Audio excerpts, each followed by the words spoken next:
우리가 우리의 인생을 하나님의 선하신 뜻대로 사는가, 그렇지 못하는가의 결정적인 요소로 작용하는 것이 자기에 대한 분명한 정체성을 어떻게 가지고 있느냐 하는 것입니다.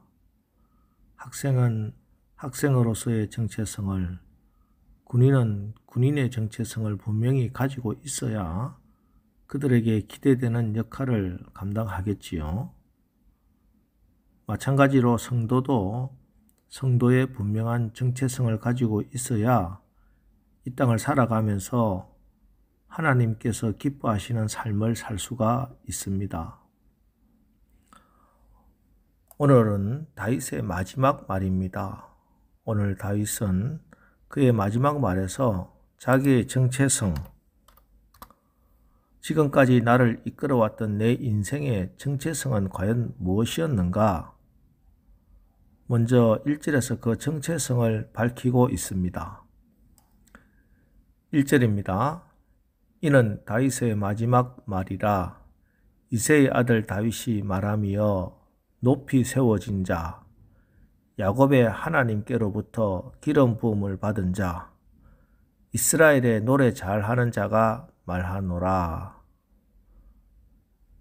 물론 육신적으로 보면 다윗은 분명 이새의 아들이었습니다. 하지만 다윗이 평생을 자기의 정체성으로 삼은 것은 야곱의 하나님께로부터 기름 부음을 받은 자, 하나님께 기름 부음을 받은 자라는 이 정체성이었습니다. 다윗이 어떻게 골리앗을 무서워하지 않고 그렇게 골리앗을 향해 담대히 나가 무너뜨릴 수 있었습니까? 어떻게 미친 왕 사울을 위해서 수금을 연주하고 광야의 그 고난 가운데서도 포기하지 않고 사울을 몇 번씩이나 죽일 기회가 있었지만 어떻게 그는 그렇게 사울을 죽이지 않았습니까? 하나님이 나를 선택하시고 나에게 기름을 부으셨기 때문에 차마 나는 그렇게 할 수 없다 하는 자기 정체성을 가지고 있었기 때문입니다. 다윗은 이렇게 자기는 하나님께 기름 부음을 받은 자다 하는 분명한 정체성이 있었기 때문에 왕이 되었을 때에도 그는 백성들을 공의와 진실로 다스릴 수 있었습니다. 그렇습니다. 다윗은 왕이 되었지만 자기의 임의대로 사람을 다스릴 수 없었습니다. 하나님의 공의로, 하나님의 진실로 백성들을 다스려야만 했습니다. 왜냐하면 그는 기름 부음을 받았던 목자였기 때문입니다. 우리가 잘 아는 요셉도 마찬가지입니다. 요셉은 보디발의 집에 노예로 팔려갔습니다. 하지만 노예처럼 살지 않았고 하나님의 아들로 살았습니다. 제수로 살면서도 제수의 옷을 입고서도 제수처럼 살지 않았고 죄짓지 않고 하나님의 자녀로 살았습니다. 훗날 그가 이집트의 총리가 되었어도 이집트의 총리라고 거만하게 살지 않았고 오히려 하나님의 자녀답게 백성들을 돌보며 성실하게 살았습니다.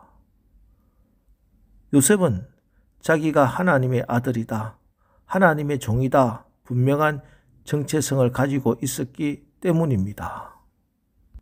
때문에 우리를 죽이고 멸망시키려고 하는 사단의 시험의 궁극적인 목적은 다른 것이 아닙니다. 내가 구원받은 하나님의 자녀라는 이 사실을, 나의 정체성을 의심하게 만드는 것입니다. 사단의 시험은 때로는 고난 가운데, 어떤 때는 성공으로 우리가 죄를 짓도록 유혹하지만 사단의 궁극적인 목적은 하나님이 나를 택하시고 내가 하나님의 자녀라는 이 사실을 의심하여 하나님을 의지하지 못하도록 하는 것입니다. 그래서 사단 마귀가 예수님을 시험하면서도 가장 먼저 한 말이 뭔 줄 아십니까? 마태복음 4장 3절, 시험하는 자가 예수께 나와서 이르되 네가 만일 하나님의 아들이여든 명하여 이 돌들로 떡덩이가 되게 하라. 6절에 이르되 네가 만일 하나님의 아들이여든 뛰어내리라 기록되었으되. 돌들로 떡이 되게 하라. 성전 꼭대기에서 뛰어내려라. 내게 절하라. 여러 가지로 시험하는데 그 앞에 뭐라고 말합니까? 네가 만일 하나님의 아들이여든. 이 예수님의 정체성을 흔들어 버리려고 합니다. 내가 예수 믿고 구원받은 성도로 광야 같은 이 땅을 살면서 그 모든 일에 앞서 항상 품어야 할 마음이 무엇입니까? 요한복음 1장 12절 영접하는 자 곧 그 이름을 믿는 자들에게는 하나님의 자녀가 되는 권세를 주셨으니 내가 하나님의 아들이다, 하나님의 자녀다 하는 변함없는 이 사실입니다. 능력도 없고 힘도 발휘하지 못한 채 무능하게 살아왔던 나지만 이제는 그 어떤 문제 앞에서도 때로는 숨을 쉬기조차 어려울 만큼 밀려드는 거대한 문제 앞에서도 이 사실을 잊지 마십시오. 나는 하나님의 아들이다. 하나님이 나의 아버지 되신다. 하나님이 나와 함께 하신다. 하나님이 나를 책임져 주신다. 세상 사람들은 여러분이 무엇을 가졌느냐를 보고 여러분을 판단할 것이며 여러분이 살아왔던 지금까지의 경력을 보고 여러분을 판단하길 원할지 모르며 때로는 여러분이 어떤 옷을 입었는가, 어떤 차를 탔는가를 보고 평가할지 모르지만 명심하고 잊지 마십시오. 여러분은 하나님의 자녀, 하나님이 함께 하시는 하나님의 사람입니다. 여러분, 하나님 아들이라고, 하나님의 딸이라고 외모가 달라졌겠습니까? 헐크처럼 힘줄이 솟고 근육이 불뚝불뚝 일어났습니까?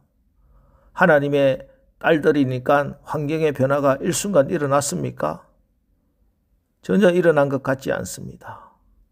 그러나 특별한 현상이 보이지 않아도, 특별한 무엇인가가 나타나지 않아도 잊지 마십시오. 그래도 여러분은 신실하신 하나님의 약속의 말씀에 의해 분명 하나님의 아들이요, 하나님의 딸이요, 하나님의 기름 부은 자들입니다. 괴상한 일을 행한다고 하나님의 자녀가 아니요, 이상한 일을 행함으로 하나님의 자녀가 아닙니다. 하나님의 자녀가 된 것은 전적인 하나님의 은혜입니다. 내가 나 된 것은 하나님의 은혜로 된 것이니 하나님이 나를 사랑함으로 아들 예수를 십자가에 죽이면서 저와 여러분을 구속했습니다. 예수 그리스도의 전적인 은혜로 내가 하나님의 사람, 하나님의 아들, 하나님의 딸이 되었습니다. 원수마귀는 우리가 하나님의 사람이라는, 하나님의 자녀라는 이 하나님의 은혜를 의심하게 하여 우리를 좌절시키고 절망하게 만들고 복음 전가하는 입술이 닫혀져 버리도록 하고 교회 헌신하고 충성했던 섬김의 모습이 멈추도록 만듭니다. 그러나 여러분 기억하십시오. 베드로전서 1장 23절 너희가 거듭난 것은 썩어질 씨로 된 것이 아니요 썩지 아니할 씨로 된 것이니 살아있고 항상 있는 하나님의 말씀으로 되었느니라. 하나님의 말씀을 근거로 삼고 하나님의 말씀을 이유로 삼으십시오. 여러분은 하나님의 자녀입니다. 당당하세요. 맞서십시오. 신앙적인 일에 앞장서시고 세상을 두려워하지 말고 당당히 복음을 전하십시오. 하나님께서 여러분을 책임져 주실 것입니다. 마침내 아버지 하나님이 여러분이 하나님의 자녀라는 증거를 보여주실 것입니다. 그 증거들을 오늘 다윗이 쭉 나열하고 있는 말씀이 오늘 23장의 말씀입니다. 5절 내 집이 하나님 앞에 이같지 아니하냐. 하나님이 나와 더불어 영원한 언약을 세우사 만사에 구비하고 경고하게 하셨으니 나의 모든 구원과 나의 모든 소원을 어찌 이루지 아니하시랴. 다윗의 하나님이 변함없으신 우리 하나님, 우리 아버지 되심을 믿고 오늘 믿음으로 기도하십시오.